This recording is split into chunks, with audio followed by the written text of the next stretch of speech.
Now, if you've played Deadlock, or possibly, even if you haven't, trust me, I watch videos for games I don't play too, then you know Rem. He's all of our favorite silly little guy, a familiar from the land of dreams who somehow slipped his way into the cursed apple and is now looking for a way back home. Most people will tell you that his main strength lies in his pillow full of bricks, but I'm here to tell you that there's something much darker lurking right below the surface.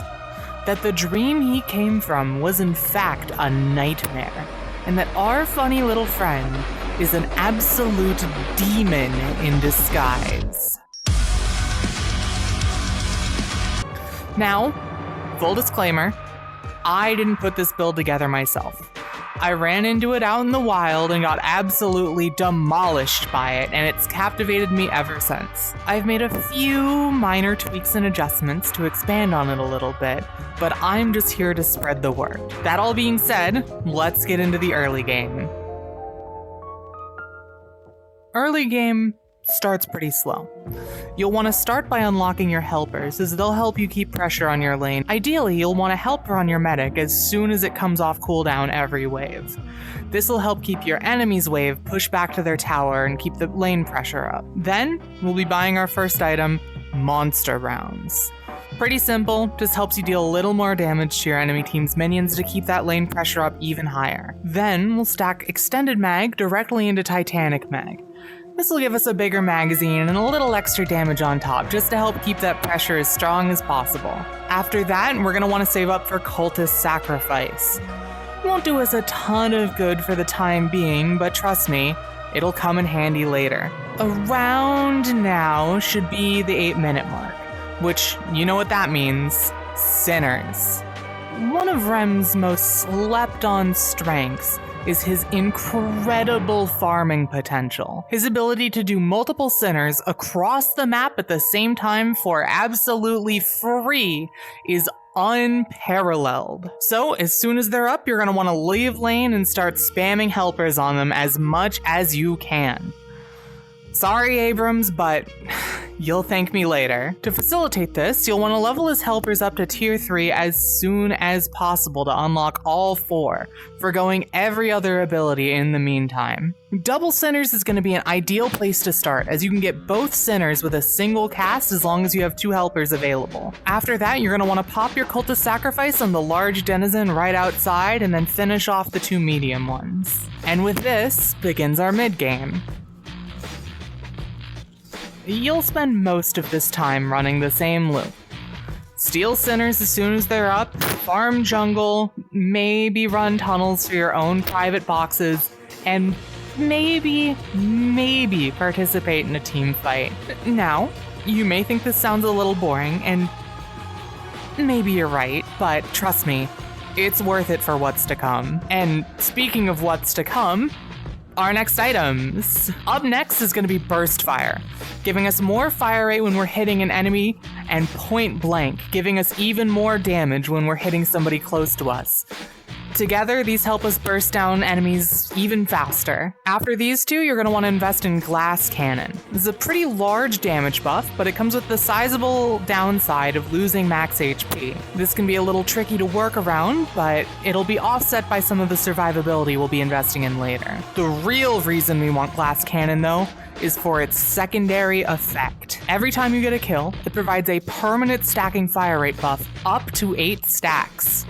Main downside being every time you die, you lose one of these stacks, so you'll want to play very safe during this time. Look for someone alone, jump on them and initiate with your ult, and then burst them out as quickly as you possibly can. You'll want to be adding on Split Shot as soon as possible to really help confirm these kills. Next, you'll want to invest in some quality of life. Battle Vest and Enduring Speed, just to give you a little more survivability and movement. Then comes our real power spike, Vampiric Burst. Vampiric gives us a little more lifesteal and some bullet resist for survivability, but its real power comes from its active, giving us a huge lifesteal increase, a huge fire rate buff, and reloading our magazine over its max capacity. This fire rate buff, combined with a few stacks of Glass Cannon, turns Rem's candle into a genuine minigun, letting you burst people to death in seconds. The strategy becomes jump on an unsuspecting player, pop Split Shot and Vampiric at the same time, and delete them off the face of Yellow Lane. Around this time, you'll want to start playing into people's expectations. People see a lone Rem out in the field and they think, easy kill, and they will chase you to the ends of the earth to secure it. You'll want to use this expectation so that you can get alone with them and turn them into a free stack of glass cannon. Add on Lucky Shot to give a quarter of your bullets bonus damage, and with how much you're shooting, that damage is going to add up fast. And finally, it's time for late game. This is when you'll want to be staking your dominance over the entire server, investing in Spirit Resilience, Juggernaut, and Leech to give you even more resistances and lifesteal to become nigh unkillable. Ideally, you'll be replacing Battle Vest with Leech around this time. Around now is when the enemy team will start to realize the monster they've created out of you, starting to try to counter-buy you as soon as they can. Armor-piercing rounds helps out when they're building for bullet resist.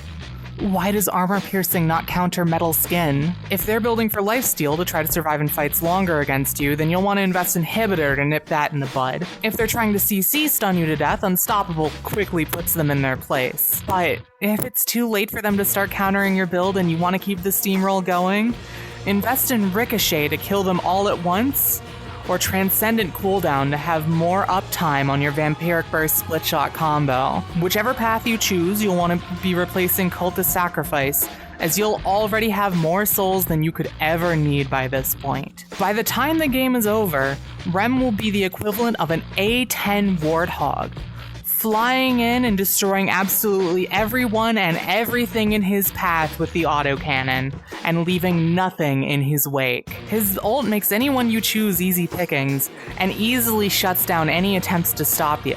And his nap time means that you're never truly in danger as long as you've got a teammate nearby. Ironically, as much as people love to talk about the Pillow of Bricks, when I've got this build up and running, I almost never use it. So remember, you can run, and you can hide, but you'll never escape the terror that is Gun Rem.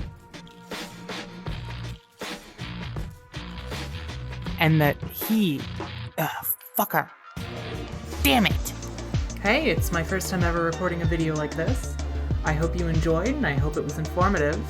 I don't typically stream Deadlock, but I'm live 5 days a week over on Twitch. I'd appreciate if you come hang out with me sometime. Hope to see you there. Thanks so much. Bye.